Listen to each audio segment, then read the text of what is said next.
Yun, good day sa inyo mga boss. Meron tayo ditong ginagawa pawpaw na tractor head.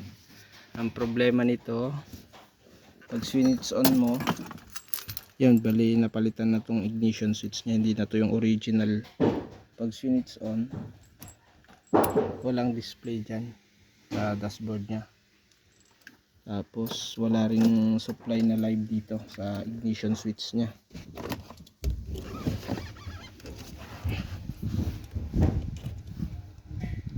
Oh, wala. Pagka ganyan, check nyo yung fuse box nya.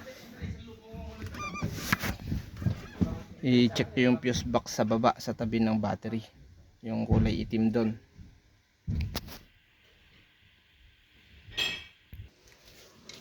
Ito yung fuse na to, check nyo yan. Yan kasi yung fuse ng ignition. Ayan, bali putok siya, papalitan natin. Ayan siya, palitan na natin.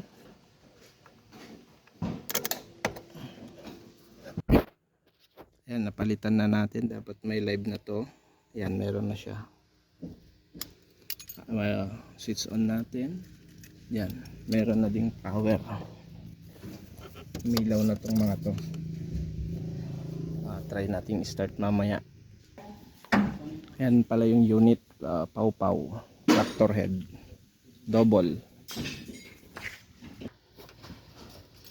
Start na natin.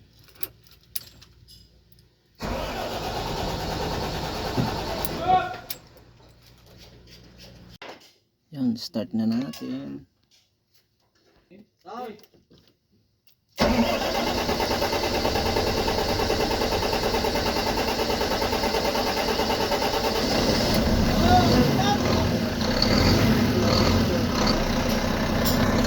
Yan, umandar na siya. Medyo hard start kasi nagkaroon ng hangin dun sa fuel system, kaya blinid pa namin.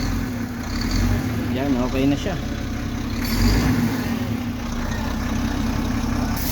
That's all for today's video mga boss. Sana makatulong sa inyo pagka na-encounter nyo yung ganong problema. Pawpaw na tractor head.